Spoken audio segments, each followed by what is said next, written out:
Welcome back to my channel. My name is Aisha. On this channel I do vlogs and I mostly talk about books, to be honest. The last reading vlog that I did was for an indulgent people file pick for June, and this one is also the indulgent people file pick for July. So it's quite interesting that my reading vlogs are back to back the indulgent people file picks. But yeah, so The Middle Daughter by Chika Unigwe.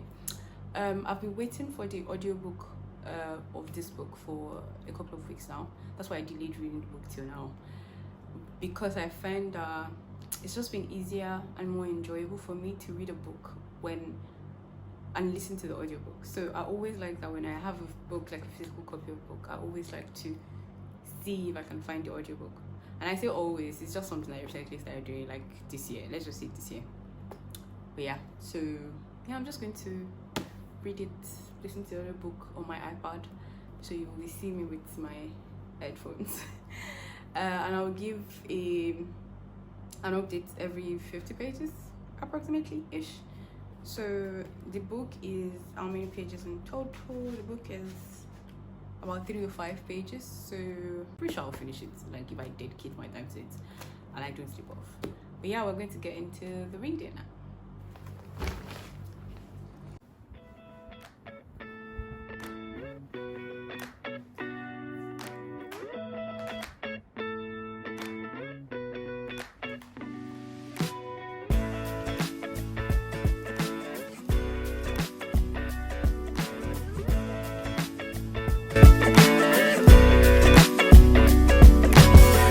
Under the heat, I'm half awake. I've been hung up on yesterdays. Woke up at noon, I'm in a daze. We'll keep on pushing anyways. I don't know where I'm going. 2 days, one big commotion. I'm being carried away. Hold me like an ocean. I need your soothing motion. Please help me take the pain away. Yeah.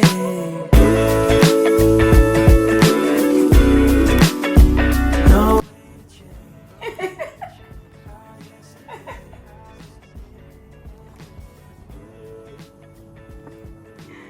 Bro, not old people soon. They're not old people soon.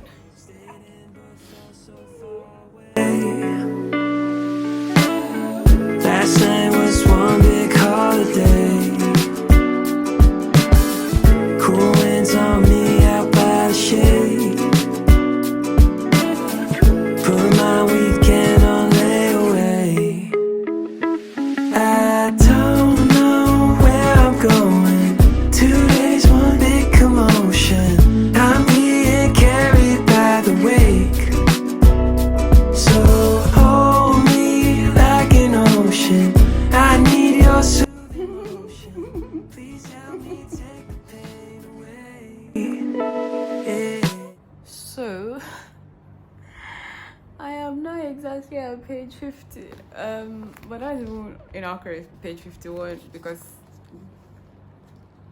this book ended, the first couple of chapters ended at exactly page 50, which I think is cool. Okay, so far I have experienced different emotions ranging from a lot of laughter, because I love when a book has like children narrators. So the first couple of chapters in this book features the characters in their young years, which is interesting, especially because they are Nigerians, and there's a way that Nigerian children speak that makes me laugh because it's just nostalgic. But anyway, yeah, this book is oh my god, there's already a lot going on. There's already a lot going on. I'm feeling it. Okay, so our main narrator is called Nani. She has a beautiful name. I think her full name Her full name is Nani Chimdum, I think. I don't know that I'm pronouncing it correctly, but I'll ask some of my Igbo friends to help me pronounce it and also tell me the meaning, because I feel like the name is very nice. But anyway, Nani is the main character in this book so far. She comes from a family of 5, so she's the middle daughter, which, you know, explains the title of the book. She has an older sister called Udodi and a younger sister called Ugo, and a dad and a mom. So they've experienced tragedy. I don't want to spoil the book, but it's not really a spoiler because that's like the first couple of things that happen in the book, but you need to read the book. I don't want to spoil it. But yeah, so there's a tragedy that has happened in the family, and Nani is narrating this to us. So she's narrating from the past. This video quality is going to be horrible because I'm recording with my iPad. But you know how I said I have a lot of videos that I have not edited? My phone has started crying. Now my memory is low. So because of that, I'm just going to record something with this iPad. I just hope that it comes out looking nice. I really hope it does come out looking nice. But anyway, I was basically explaining my thoughts on this book so far. And I think the last time, the place that I stopped before my phone started crying was essentially where I was talking about how I enjoyed the way that the author kind of introduced us to the tragedy that the family had gone through. So one of the tragedies, she allowed Nani to give us a spoiler for, and the other one, she kind of just dropped it. Like, she just dropped it without any expectation. Like, you would not expect that particular tragedy.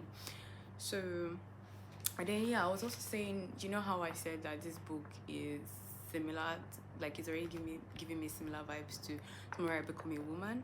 I think it's just probably similar in the fact that they both have oppressive husbands. It's going to be different already. Like, the difference I can already sense is that Nani's mother is not as unserious as what was this girl's name in Tomorrow I Become a Woman? Ugo. Was her name Ugo? I can't even remember. But that girl's mother, that one was absolutely unserious. This one, her mother is not unserious. And in her own case, I think she's just been preyed upon. Like, the husband, I think he preyed on her. The fact that she was going through a lot of trauma, and she was processing them, and she's young and everything like that.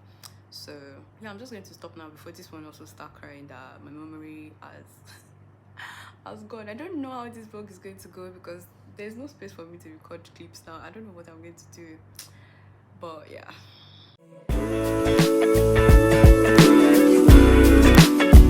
No way to change our yesterday.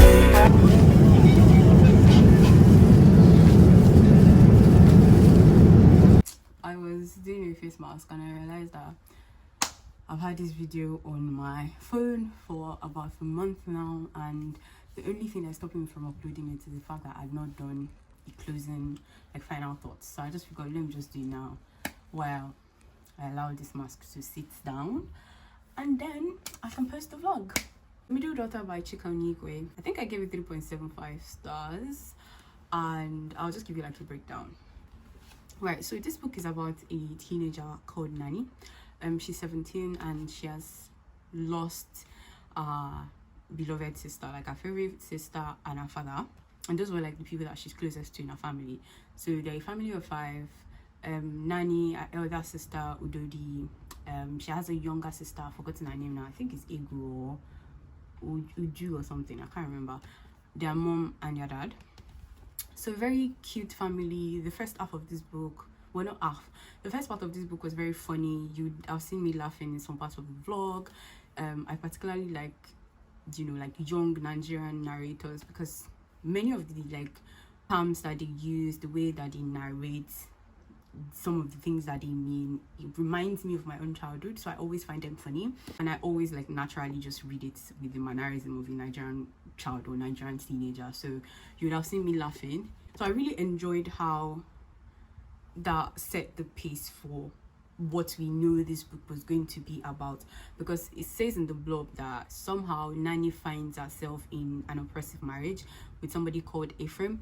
Ephraim is a self-proclaimed man of God, and obviously you have an idea where that is going to lead to. So she just finds herself in this oppressive marriage, and we follow her trying to find the courage to get out of the situation. First half of this book, very interesting, love the storytelling. Another thing that I really liked in terms of the writing is that we get, in addition to Nani, we get another narrator, who is Udodi. So you know how I said Udodi is the big sister that died? She is essentially a ghost narrator. And I laugh because a pun came on, like, you know when you ghostwrite for somebody. So yeah, that was so funny. But yeah, she's a ghost narrator, and it reminds me fondly of a similar tactic in Wandering Souls by Cecile Payne, which I read earlier this year. We also have chapters in the book that are narrated by some of the characters that died, even though Chika Unigwe does it more vividly here. So Udodi is a character that has, our chapters are very like hard eaten. Our character essentially just calms the reader. So whenever you think, oh my god, Nani is really going through it, like this is not going to end well, Udodi's character is there to tell us that don't worry, I've already seen what the future holds because I'm a ghost. So don't worry, I need to be bad, but it would not be as bad as, like, it will not end as bad as you think it would end. So I really like that she put that character in, the narrator. In the book club mates, we had a book club mate for it, and people had like varying opinions about this book. What I would say though is that I feel like she has written a typical teenage Omo Gets Inside. Like, Omo Gets Inside is a Yoruba term for sheltered children, so children that grow up sheltered, and Nani is a typical sheltered child. And because she's grieving, she has lost, her pillars, people she felt very connected with, and her mom and her other sister are not processing the grief the way that she's processing it. She is suitable prey for a materialistic opportunist like this character called Ephraim. Now we also get Ephraim's perspective at some point in this book. Like, we get some part of the book features this perspective, which some readers might find like annoying, like why am I hearing from Ephraim? But I personally think that in including his chapters, Chika Unigwe managed to highlight how some men think today. So like some of the things that Ephraim says to himself, like these are like classic incel talk, like you see it online everywhere, but wrapped up in a religious film, like very cute religious bows put on it. But in essence, it's just a misogynistic, materialistic, greedy opportunist that is just looking for a prey.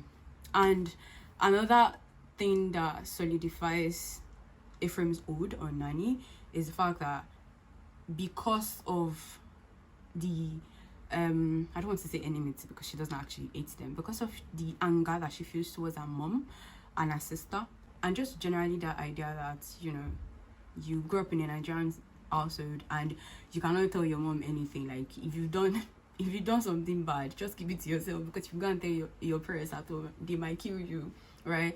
I think because of that fear, Nani was not able to go back home when things just got worse. Like, and also because she didn't have that foresight to say like, this thing is gonna get worse. Because the only fear that she knew in that moment is the fear of her mother's wrath. Like, oh my god, you have brought shame on the family, blah blah blah. That's the fear that she's familiar with.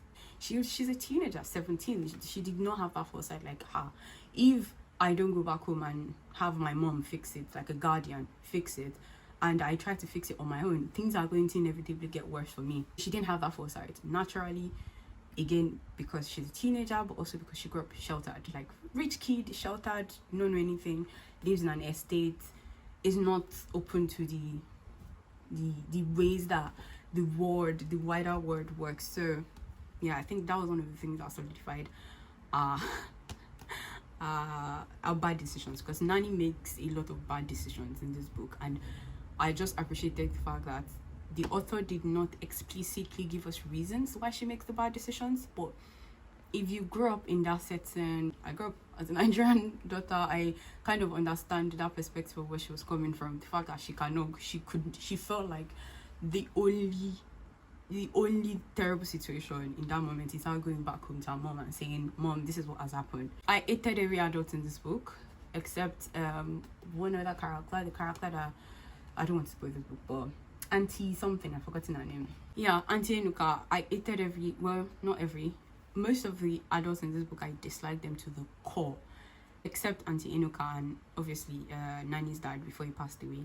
Every other adult in this book was complicit to everything that happened to Nani. Every single adult. And it just goes to show how people, they mix up their priorities when it comes to child safety. People mix up their priorities. Some people put priority on their job security over child safety. Some people put priority for religious salvation over child safety. Some people put priority on saving face over child safety. Every other adult in this book, except Auntie Enuka and Nani's dad, every adult in this book deserves to be trashed because I feel like they failed Nani. I didn't give the book 4 stars because the book did not end the way I wanted it to end. Ephraim did not get the kind of karma, the kind of suffering I wanted him to get. It did not reach that level of suffering that I want him to still suffer. Like, I still want it. I listened to this book while reading it, as you have seen in the earlier part of the blog, and I enjoyed narrators. Ephraim's narrator especially. He puts in his efforts because Ephraim has an accent and the narrator puts that effort in to achieve that accent, which I really appreciated.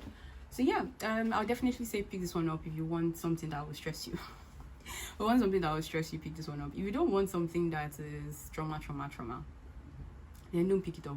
But I believe in reading women's experiences. Like, these things happen in real life. So yeah, reading is a form of escape. You want to escape from the trauma of the world, blah blah blah, but reading is also a form of learning other people's stories, so that you know how to sympathize with people, so you know how to not empathize with them, so you understand people better. And I think, yeah, that's one of the things that reading this one would serve. So take care of yourself while you're reading it, because trauma upon trauma. Thank you for watching this video up until this point. Let me know if you've read this book, what you think about it, or if you've read something similar. I know that Tomorrow I Become a Woman is quite similar to this one, although I enjoyed that one better than I enjoyed this one. Thank you again, and I will see you in my next video. Bye.